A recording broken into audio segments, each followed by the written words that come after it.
ಪಡೀಲಿ ಅಂತ ಹೇಳಿ ನಾನು ಅವ್ರನ್ನ ಕೇಳ್ಕೊತಾ ಮತ್ತೆ ಈ ಸಂಸಾರದಿಂದ ಬಿಡುಗಡೆಯನ್ನ ಹೊಂದಿ ಅನಂತವಾಗಿರ್ತಕ್ಕಂತಹ ಭಗವಂತನ ಈ ಕೃಪೆಗೆ ಪಾತ್ರರಾಗಿ ಅವನ ವೈಕುಂಠಾದಿ ಲೋಕಗಳು ಅನಂತಾಸನ ಶ್ವೇತದ್ವೀಪ ವೈಕುಂಠ ಎಂಬತಕ್ಕಂತಹ 3 ಧಾಮಗಳನ್ನು ಹೊಂದಿರತಕ್ಕಂತಹ ಭಗವಂತ ಯಾರು ಇದನ್ನ ಪೂರ್ಣವಾಗಿ ಈ ಭಕ್ತಿಯಿಂದ ನಾವು ಹೇಳಿದ ರೀತಿಯಲ್ಲಿ ಇದನ್ನ ಸ್ಮರಣೆ ಮಾಡಿ ಅವನಿಗೆ ಅರ್ಪಣೆಯನ್ನು ಮಾಡುತ್ತಾರೋ ಅವರಿಗೆ ಆ ಭಗವಂತ ತನ್ನ ಲೋಕದಲ್ಲಿ ಅವರಿಗೆ ಯಥಾಶಕ್ತಿ ಯಥಾಯೋಗ್ಯತೆಯ ಅನುಸಾರವಾಗಿ ಆನಂದವನ್ನ ಕೊಡಲಿ ಎಂಬತಕ್ಕಂಥದ್ದನ್ನ ಹೇಳ್ತಾ ಇಂತಹ ಹರಿವಾಯು ಸ್ತುತಿಯನ್ನ ಮಾಡಿದ್ದಕ್ಕೆ ವಿಶೇಷವಾದಂತಹ ಅನುಗ್ರಹವನ್ನ ಮಾಡಿರತಕ್ಕಂತಹ ಹರಿಗೂ ಮತ್ತೆ ವಾಯುದೇವರಿಗೂ ನಮೋ ನಮೋ ನಮೋ ಅಂತ ಹೇಳಿ ಅದನ್ನು ನಮಸ್ಕಾರ ಎಂಬತಕ್ಕಂಥ ಮಾಡ್ತಾ ಇದ್ದಾರೆ ಅಂತ ಹೇಳ್ತಾ ಈ ವ್ಯಾಖ್ಯಾನವನ್ನ ಈ ವಾಯುಸ್ತುತಿಯ ಅರ್ಥ ಪದಚ್ಛೇದ ವಿಶೇಷವಾದಂತಹ ಅರ್ಥ ಎಲ್ಲವನ್ನೂ ಕೂಡ ಅವರು ಗುರು ಅಂತರ್ಗತ ಭಾರತೀಯ ಮುಖ್ಯ ಪ್ರಾಣ ಅಂತರ್ಗತ ಭಗವಂತನಿಗೆ ಅರ್ಪಣೆ ಎಂಬತಕ್ಕಂಥನ್ನು ಹೇಳ್ತಾ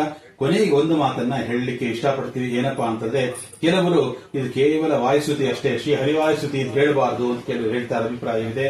ಆದರೆ ಇದನ್ನ ನಮಗೆ ಹೇಳ್ಕೊಟ್ಟಿರ್ತಕ್ಕಂಥದ್ದು ಮತ್ತೆ ಕೆಲವು ಕಡೆ ಮುದ್ರಣ ಆಗಿರ್ತಕ್ಕಂಥದ್ದು ಕೂಡ ಶ್ರೀ ಹರಿವಾಯುಸ್ತುತಿ ಅಂತಾನೆ ಇದೆ. ಯಾಕಂಗ ಬಂತು ಅಂತಂದ್ರೆ ಈ ಸ್ತೋತ್ರ ಏನು ಹೇಳ್ತಾ ಇದೀವಲ್ಲ, ಸ್ತೋತ್ರ 41 ಸ್ತೋತ್ರ ಪದ್ಯಗಳು ಏನಿದೆಯಲ್ಲ ಸ್ತೋತ್ರಗಳು, ಇದು ಕೇವಲ ಭಗವಂತನಿಗೆ ಮಾತ್ರ ಮೀಸಲು ಅಂತ ಅನ್ಕೋಕೂಡದು. ಇದು ಭಗವಂತನಿಗೂ ಮತ್ತೆ ವಾಯುದೇವರಿಗೂ ಇಬ್ಬರಿಗೂ ಇರತಕ್ಕಂತಹ ಸ್ತೋತ್ರವಾಗಿದೆ.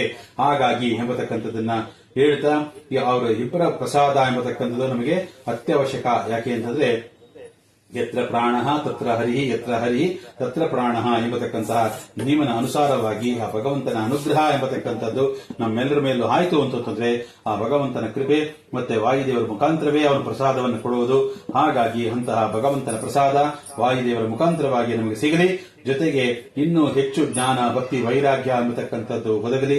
ತನ್ಮುಖಾಂತರವಾಗಿ ನಮಗೆ ಸಾಧನೆ ಎಂಬತಕ್ಕಂಥದ್ದು ಆಗಲಿ ಅಂತ ಹೇಳಿ ಕೇಳ್ಕೊತಾ ಇದ್ದಾರೆ. ಇಲ್ಲಿ ಒಂದು ವಿಷಯ ಏನಪ್ಪಾ ಅಂತಂದ್ರೆ, ಸಾಧನೆ ಅಂತಂದ್ರೆ ಏನು ಅನ್ನೋದನ್ನ ತಿಳ್ಕೋಬೇಕು.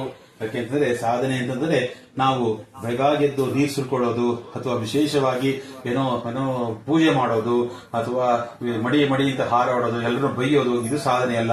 ಯಾವ್ದು ನಿಜವಾದ ಸಾಧನೆ ಅಂತಂದ್ರೆ ಭಕ್ತಿಪೂರ್ವಕವಾಗಿ ಭಗವಂತನ ಮಾಡಿರತಕ್ಕಂತಹ ಸಕಲ ಕರ್ಮವನ್ನೂ ಕೂಡ ಅವನಿಗೆ ಅರ್ಪಣಾ ಬುದ್ಧಿಯಿಂದ ಮಾಡುವುದೇ ನಿಜವಾದ ಸಾಧನೆ. ಅಂದ್ರೆ ಇದಕ್ಕೆ ಸಿದ್ಧಿ ಸಾಧನೆ ಅಂತ ಕರೀತಾರೆ. ಇಂತಹ ಸಾಧನೆಯನ್ನ ಆ ಭಗವಂತನ ಮುಖಾಂತರ ಮಾಡಿಸಲಿ ಅಂತ ಹೇಳಿ ಕೇಳ್ಕೊತಾ ಈ ಹರಿವಾಯು ಸ್ತುತಿ ಎಂಬತಕ್ಕಂಥದ್ದನ್ನ ಇವತ್ತಿಗೆ ಇಲ್ಲಿಗೆ ಮುಗಿಯುವಂತಹ ಸಮಯವು ಒದಗಿದೆ. ಹಾಗಾಗಿ ಹೇಳ್ತಾ ಅಂತಹ ವಾಯುದೇವರು ಮತ್ತೆ ಇದನ್ನು ರಚನೆ ಮಾಡಿರ್ತಕ್ಕಂಥ ಮೊದಲು ಟೀಕಾ ಯಾರು ನಮ್ಮ ತ್ರಿವಿಕ್ರಮ ಪಂಡಿತಾಚಾರ್ಯರು ಮತ್ತೆ ಅವರಿಗೆ ಪ್ರೇರಣೆ ಮಾಡಿರ್ತಕ್ಕಂತಹ ಸಕಲ ದೇವತೆಗಳು, ಅವರ ಅಂತರ್ಯಾಮಿಯಾಗಿರ್ತಕ್ಕಂತಹ ಮುಖ್ಯ ಪ್ರಾಣ, ಅದು ಒಳಗೆ ಇರತಕ್ಕಂತಹ ರಮಾರಮಣನಾಗಿರ್ತಕ್ಕಂತಹ ಮೋಕ್ಷಾದಿ ಪುರುಷಾರ್ಥವನ್ನು ಕೊಡತಕ್ಕಂತಹ ಶ್ರೀ ಹರಿಗೆ ಇದು ಒಂದು ಸಣ್ಣದಾಗಿರ್ತಕ್ಕಂತಹ ತುಳಸಿ ದಳ ಅಂತ ಹೇಳ್ತಾ ಇಲ್ಲಿಗೆ ನಿಲ್ಲಿಸೋಣ ಅಂತ ಹೇಳ್ತಾ ಇಲ್ಲಿ ನಿಲ್ಲಿಸ್ತಾ ಇದ್ದೀನಿ. ಏನಾದ್ರು ಸಂಶಯ ಇದ್ರೆ ಕೇಳಬಹುದು. ಹರೇ ನಮಃ. ಶ್ರೀಕೃಷ್ಣ ಅರ್ಪಣಮಸ್ತು. ಮಧ್ವೇಶ ಅರ್ಪಣಮಸ್ತು.